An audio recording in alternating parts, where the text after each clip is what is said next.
ہم خیال ہم جیسے ساتھیوں، السلام علیکم۔ آج ہمارے ساتھ ایک بہت ورسٹائل بندہ ہے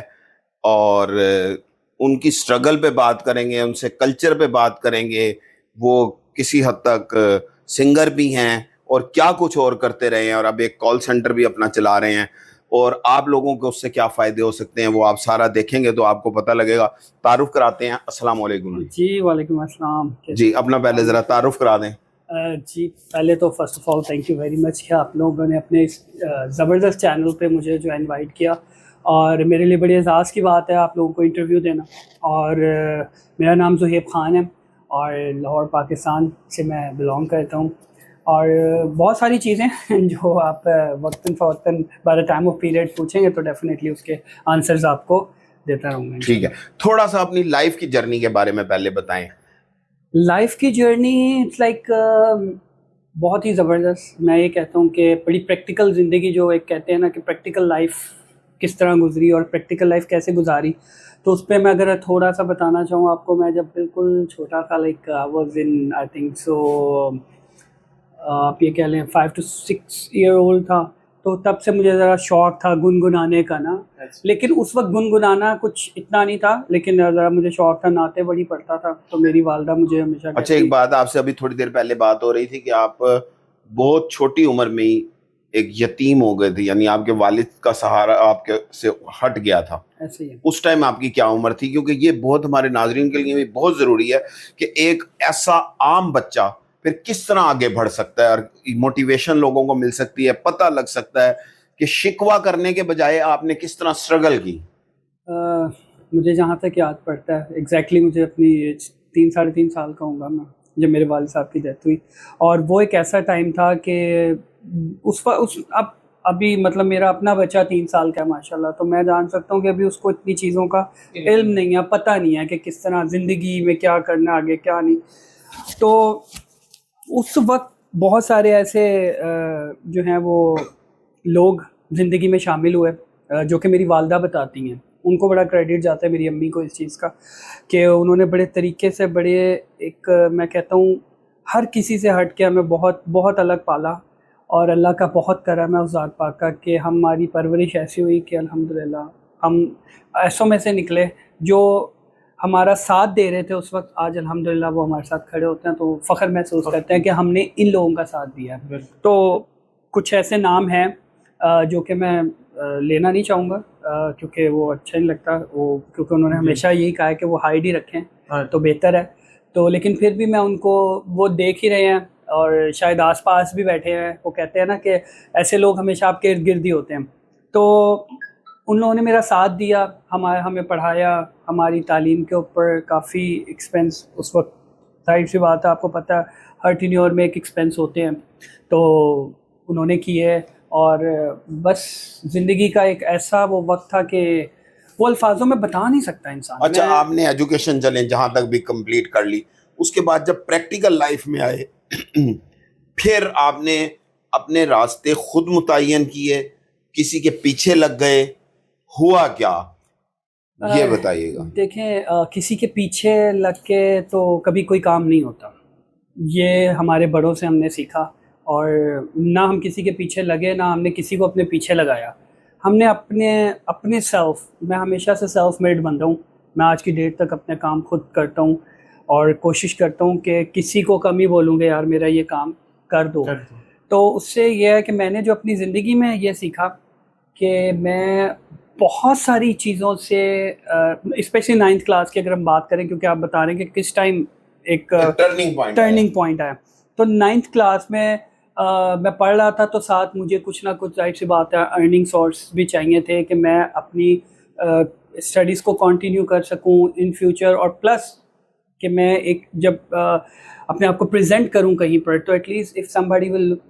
watch me somewhere or just look at me، تو وہ یہ بولے کہ ہاں یار اس بندے میں کچھ ہے، اور وہ اس کی تعلیم اور اس کی تربیت میں نظر آتا ہے۔ تو وہاں پر میں نے پہلی جاب جو ہے وہ اسٹارٹ کی کال سینٹر میں، اور میں مال روڈ سے اور ڈیفینس جاتا تھا کے بلاک میں موٹر سائیکل کے اوپر رات کے ٹائم، اور آپ یقین کریں کہ وہ رات کا ٹائم ایسا ہوتا تھا کہ ڈر لگتا تھا سارا کچھ بند ہے کیونکہ مارکیٹ ہو جاتی تھی 8-9 بجے بند, اور وہ 10 بجے ہم نے نکلنا ہوتا تھا گھر سے, 11 بجے آفس, اور 11 سے صبح 7-7:30 بجے تک آفس میں نائٹ ڈیوٹی تھی میری. تو وہ میں نے کوئی سال ایک کام کیا, مطلب 9 سے 10 اپنی جو ہے وہ میں نے ساتھ ساتھ وہ, اور اس وقت میری سیلری ہوتی تھی 10 سے 12 ہزار روپے. ٹارگیٹ وغیرہ اچیو کرنے پہ ٹارگیٹ وہ اس وقت کے جو ٹارگیٹ تھا اس کا تو 1000 روپے ملتا تھا کمیشن, 1000 ایک سیل پہ, کیونکہ وہ ظاہر سی بات ہے ڈالر کا ریٹ بھی 100 روپے سے کم تھا, ٹھیک ہے, 60 روپے تھا, تو وہ اس پہ وہ 1000 روپے ملتا تھا ایک. تو اس طرح پھر وہاں سے میری جرنی کال سینٹر کی آپ یہ کہہ لیں پہلی جاب کی اسٹارٹ ہوئی. پھر اس کے بعد فردر یہ تو بڑی آپ جرات کا مظاہرہ کرتے تھے. تقریباً 9th کلاس کا بچہ تو 15 سال کا ہوتا ہے, اور اوپر سے پیچھے والد کا بھی دست شفقت نہیں, اور آدھی رات کا سفر, اور اتنا میں کہتا ہوں آپ کی والدہ کو یہ بہت کریڈٹ جاتا ہے اس کا, نو ڈاؤٹ. اور اسی سے جڑا ہوا ایک اور سوال ہے, کیا یہ کانسیپٹ صحیح ہے کال سینٹر کے لیے کوئی پہلے سے تیاری یا ایجوکیشن حاصل کرنی پڑتی ہے, یا آپ بس بغیر سوچے سمجھے کود پڑے؟ دیکھیں میں تو بالکل بغیر سوچے سمجھے کودا ہوں, میں جھوٹ نہیں بولوں گا. وہ اس وجہ سے میں کودا کیونکہ مجھے اس وقت یہ تھا کہ میں نے کچھ کرنا ہے, اور جب اس وقت میں نے شروع کیا, وہ صرف 1 سال کا میرا نیو رہا, لیکن وہ آپ کے لیے میری وہ کک مجھے ایٹ لیسٹ ان چیزوں کی آج مطلب جب میں پتہ چل گیا کہ یار میں نے اس وقت کام کیا ہوا تھا, اور وہ اب بھی میرے زندگی میں وہ, اور اب تو بہت زیادہ, اب تو وہ میں آپ کو تھوڑی سی بات آگے چلے گی تو پھر میں آپ کو بتاؤں گا کہ کیسے یہ امتحان میں نے جو ہے وہ پاس کیے. تو بہرحال وہ میں نے میٹرک کے بعد جو ہے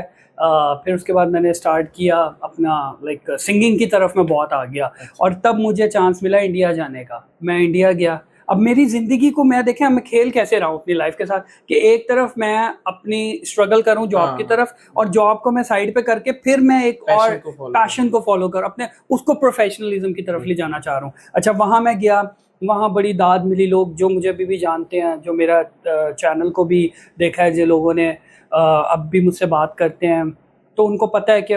کیا میں نے آواز میں اپنی مطلب کیا مجھے میری آواز میں کیا ایسا درد یا ایسی اچھا یا سچائی محسوس ہوئی کہ لوگوں نے مجھے اس فیلڈ میں بھی ایکسیپٹ کر لیا. آپ ممبئی کے؟ میں ممبئی نہیں گیا, میں آگرہ گیا تھا, دہلی گیا تھا, چندی گڑھ گیا تھا, پٹیالہ گیا تھا, امرتسر گیا تھا, لدھیانہ گیا تھا. تو یہ پنجاب کے وہ علاقے ہیں جہاں پر میں ہو کر آیا, اور چڑھتا پنجاب تسی کہہ سکتے ہو. تو اور اچھا اس وقت مجھے پنجابی نہیں آتی تھی, ہونی تو میں پھر بھی تھوڑی جی گل کر لینا, تو اس وقت نہیں آتی تھی. تو کہنے کا مقصد ایج کتنی تھی تب؟ میں تھا جی اللہ آپ کا بھلا کرے آلموسٹ 18 ایئرس اولڈ. تو شائع بوائے اور نروسنس وہ بھی وہ بہت زیادہ, وہ تو ایکسٹرا آرڈنری. لائک دیکھیں اس وقت اتنی زیادہ آسائشیں نہیں ہوتی تھی, اتنے کوئک ایکسیس نہیں ہوتے تھے. ایک کی پیڈ والے موبائلز ہوتے تھے, ٹھیک ہے, اس میں وہ کنورٹڈ, شاید نوکیا کا کوئی ایک موبائل آیا تھا اس وقت 30,000 سم تھنگ کا, تو میری بڑی خواہش تھی کہ میں لوں, لیکن تب میرے اتنے سورسز نہیں تھے کہ میں لے سکتا. لیکن میرے ارد گرد کے لوگ جن کے ساتھ میرا اچھا, اس میں ان لوگوں کا بھی شکریہ ادا کروں گا آج جو مجھے اس وقت سلیکشن کی, اس وقت ان لوگوں نے مجھ پہ اعتبار کیا, مجھ پہ بلیو رکھا اور مجھے لے کر گئے. اور وہاں جب میں نے پرفارمنس دی تو میری زندگی کا ایک الگ ہی ٹینیور پاکستان میں آ کے شروع ہوا. پھر تو میں کہتا ہوں پھر میں شروع ہوا ٹی وی چینلز پہ, اور یہ مطلب سنگنگ کے اپنے شروع کام کیے. اور لیکن یہ دیکھیں نا, آپ کو کہہ لیں کہ سند لینے کے لیے ہندوستان جانا پڑتا ہے, ادھر آپ کی قدر نہیں کرتے. اچھا یہی میرا سوال تھا. اور کیا ہمارا کلچر ان چیزوں کو پرموٹ کرنے سے آری ہے, بے بہرا ہے, یا اپنے پہ خود ساختہ پابندیاں لگائی ہوئی ہیں؟ اصل مسئلہ کیا ہے؟ یا ہم کسی کو اپنے سے بڑا دیکھ نہیں سکتے؟ یہ کیا وجہ ہوتی ہے کہ وہ کلچر کے اتنے ان چیزوں کے دل دادا ہیں اور وہ وہاں سے سکون حاصل کرتے ہیں؟ یہ کیا وجہ ہے؟ جہاں تک آپ جانا پڑے گا, موسیقی کی فن کی تصدیق کے لیے ہندوستان جانا پڑے گا, تعلیم کی تصدیق کے لیے امریکہ کا سفر کرنا پڑے گا. ان شارٹلی اس کا ایک آنسر کرتا ہوں. ابھی بڑی اچھی بات کی فاروق آپ نے کہ جو کلچر, دیکھیں کلچر ہر جگہ کا پریزنٹ خود کرنا پڑتا ہے, یہ کوئی اوپر سے آ کے نہیں کرے گا, یہ آپ کو خود کرنا ہے. اور ہمارے کلچر میں ایسے پلیٹ فارمز ہیں جہاں پر ہم جا سکتے ہیں, اپنے اسکلز کو یوٹیلائز کر سکتے ہیں. اگر آپ